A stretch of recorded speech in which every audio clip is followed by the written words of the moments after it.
Which I got. Okay, I do have a bone to pick about that because, like in this series, it's like everybody's getting like ran through with lightsabers and surviving. It makes like Qui-Gon look like he got a cheap punk death because he just got stabbed once, and then like Obi-Wan, you had like the main villain, she got stabbed twice. One is a kid, and then you got Sabine getting stabbed. I mean, when they stabbed it through a door, it melted the whole freaking door. All your organs would have been like just melted. So like what's up with that? That's been my one complaint. That actually, if I had to complain at anything Dave done in this series, it would be the Sabine impalement. I just, and it's not. I got a couple other complaints. Yeah. We'll save those for later. Phil's got plenty of those. I have about 3, and I mean it's nothing big. It's just like kind of like things that didn't make sense to me. But go ahead. Well, just because I feel like that's been overused, and like you were saying, it's like we've seen prior evidence of like with Qui-Gon, and I know there can be exceptions to the rule, sure, but it seems like it's happening to everybody, and it's just the Reva one. So that means Maul can. Yeah. The Reva one is almost unforgivable to me, just because she survived a duel stabbing by Vader. It's like, and always the next day, it's like, I'm fine, I'm good, this is fine. It's like Sabine the next day, it's like, hey, I'm great, I'm going with you guys. It's like, you just got disemboweled. How are you great? You need to be in that back to tank for a couple weeks. I mean, yeah. Well, one thing I'm good at is apologizing for stupid stuff like this. When it comes to like in-universe apologies, I had to go over this thing with my son. He's like, "Dad, Qui-Gon died, but what's going on here?" I'm like, "Well, he was stabbed in the spine, and he laid there for the rest of the duel until Obi-Wan, so he didn't die immediately." And Sabine had a hospital right down the road. And as far as Reva goes, Maul survived being cut in half just through hate. So maybe Reva survived by hate. So I don't know. That's a whole lot of hate she had it. Yeah. So, but no, I totally agree.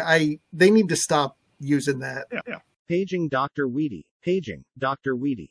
Please report to Muggle with a mic. Hey everyone, we're going to take another trip back to the Doctor's Lounge with our resident doctor, Dr. Weedy. He helps us break down movie and television medical scenes. On today's episode, we're doing it. We just talked about it. We're doing it. It's the lightsaber wounds. Take it away, Dr. Weedy. Yeah, I just need a menu and a glass of water for now, please. Oh, hello, Miss Katie. Hello, Phil. And hello, Muggle with a Mic listeners. It's Dr. Weedy, coming to you from the Doctor's Lounge at Muggle with a Mic headquarters. It has been a while since I've been in the lounge, but it is still as opulent as ever. I appreciate Miss Katie always giving me opportunities to add a medical perspective to the podcast, and I appreciate her patience while I was away on sabbatical. For this installment of the Doctor's Lounge, Miss Katie references the Star Wars Ahsoka series. Specifically, she questions how Sabine Wren survives being stabbed through the chest with a lightsaber in Episode 1. Her survival is even more suspect when you consider Qui-Gon Jinn's death at the hands of Darth Maul in The Phantom Menace. What kind of shenanigans are at work in the Star Wars universe? Sabine survives a penetrating wound through the chest, but Qui-Gon dies very quickly. What gives if Qui-Gon suffered the exact same wound? But did Qui-Gon suffer the exact same wound? Let's look at Sabine's survival first. What I see when I watch her lightsaber injury is a penetrating wound through the right side of her lower chest. The wound appears to be above her diaphragm. That's the muscle that makes the floor of the chest cavity and it's responsible for breathing. If it is above the diaphragm, then the liver that lies just below the diaphragm is also safe. Outside of the obvious soft tissue injuries to skin, muscle, and bones of the chest wall and her back, the only vital organ that was hit was her right lung. Penetrating the lung would most likely cause the lung to collapse and become ineffective, but she still has her left lung to provide oxygen to her system. In addition, there are no major blood vessels in the vicinity of her injury. I assume the energy of the lightsaber would cauterize the smaller to medium-sized vessels, limiting any significant blood loss. Miss Katie mentioned the technology of future medicine being a factor, but I would say Sabine would survive that wound in today's world, although obviously the mechanism of injury would not be a lightsaber. Now let's look at Qui-Gon Jinn's injury. What I see watching that scene is a penetrating wound that is much more centered. It appears to go through the center of his body, near the border between his chest cavity and abdominal cavity. That makes all the difference. Qui-Gon's injury most likely involved much more vital anatomy than Sabine's injury. Qui-Gon potentially had injuries to his spine, his aorta, which is the largest artery in the body, his vena cava, which is the largest vein in the body, and possibly his heart and lung as well. Now, an injury to his spine at that level would cause some significant dysfunction and even possibly result in paralysis from the waist down, but a spinal injury alone would not kill him.